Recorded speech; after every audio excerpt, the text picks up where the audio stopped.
करती हूँ। मैं एक न्यूज़ क्लिपिंग आप लोगों को दिखाना चाहती हूँ। जब से मणिपुर का वीडियो वायरल हुआ है उसके बाद मुझे लगता है कि ना हम बहनें और जो हमारे पुरुष साथी हैं किसी भी तरह सहज हुए होंगे।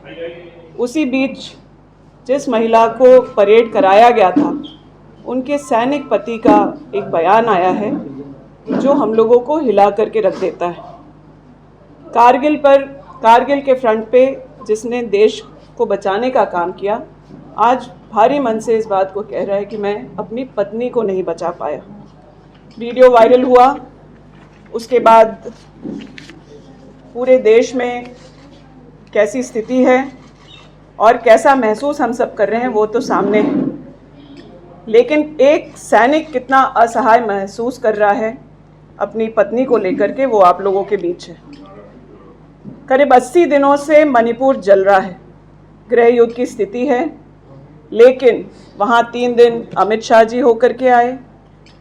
वहाँ पर दबाव जब पड़ा तो मीडिया और सोशल मीडिया खास करके जो प्रतिबंधित है वो कुछ वहाँ जाने की शुरुआत किए और सिर्फ एक वीडियो आया है जिससे पूरा देश हिल गया है। हम कोई भी आज इस बात को लेकर के सहज नहीं हो पा रहे। ये सिर्फ शुरुआत है। इस बात को मैं नहीं कह रही हूँ, वो उस राज्य के मुख्यमंत्री ने इस बात को माना है कि हज़ारों ऐसी घटनाएं मणिपुर में हुई और उन लोगों ने कुछ नहीं किया। इन दोनों महिलाओं को भी पुलिस की गाड़ी से नीचे उतार करके भीड़ लेकर के चली गई, ऐसी बातें भी सामने आ रही हैं। लेकिन इन 80 दिनों में कितने राज्यों में जाकर के प्रधानमंत्री ने चुनाव प्रचार किया, कितने विदेश दौरे किए, यह सब भी हम लोगों के सामने है। जब पूरा देश प्रधानमंत्री की तरफ, गृह मंत्री की तरफ और महिला बाल विकास मंत्री की तरफ देख रहे थे कि ये वीडियो आने के बाद तो कम से कम कुछ ऐसी बातें करेंगे जिससे महिलाओं को कुछ सहानुभूति मिलेगी, उनको लगेगा कि इस देश में उनकी चिंता करने वाला भी कोई है।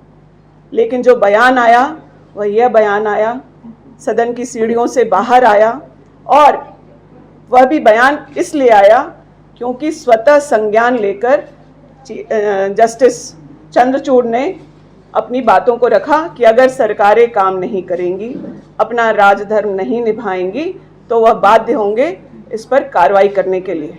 10 बजे चंद्रचूड़ जी का बयान आता है तो 11 बजे फॉर्मेलिटी के लिए देश के प्रधानमंत्री सदन के बाहर 32 सेकंड का अपना बयान मणिपुर के बारे में देते हैं और बताते हैं कि वो क्रोधित और दुखी हैं।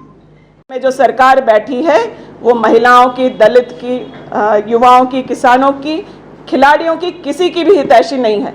लेकिन मैं अपील करना चाहूँगी इस मंच से आदरणीय राष्ट्रपति द्रौपदी मुर्मू जी से कि आप इसका संज्ञान लें। आपको संविधान ने बहुत ताकत दी है। इस तरह के विषयों में उनका चुप रहना और आगे जो यहाँ की तानाशाही सरकार है उसको निर्देशित या नियंत्रित नहीं करना, मुझे लगता है देश के साथ अन्याय हो जाएगा।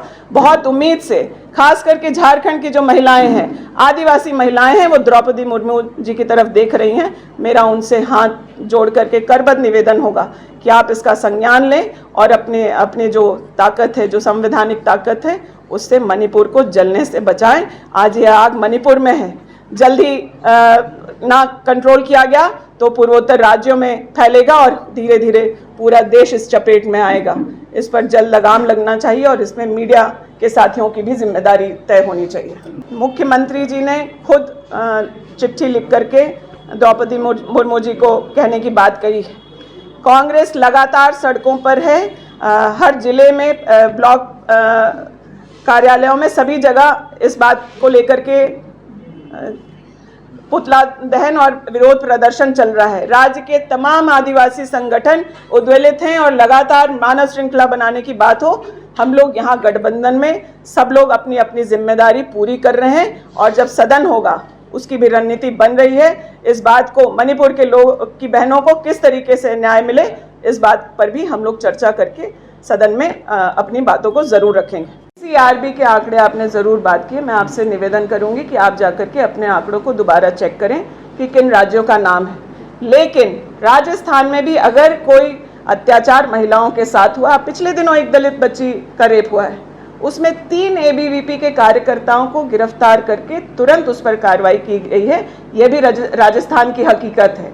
कोई भी अत्याचार महिला के खिलाफ किसी भी राज्य में हो, कांग्रेस उनके साथ खड़ी रही है। इस देश में निर्भया जैसा विभत्स घटना भी हुई, वो हम लोग में, हम हो, आप हो या अन्य जो भी इस देश में रहता है, वो कभी नहीं भूल सकता है। निर्भया हम लोगों के जीवन का एक हिस्सा हो गई। उस समय सरकार ने किस तरह की कार्रवाई की या निर्भया को किस तरीके से बचाने का प्रयास किया, वो भी छुपा हुआ नहीं है। राजनीति कौन कर रहा है वो मुझसे बेहतर आप लोग समझते हैं।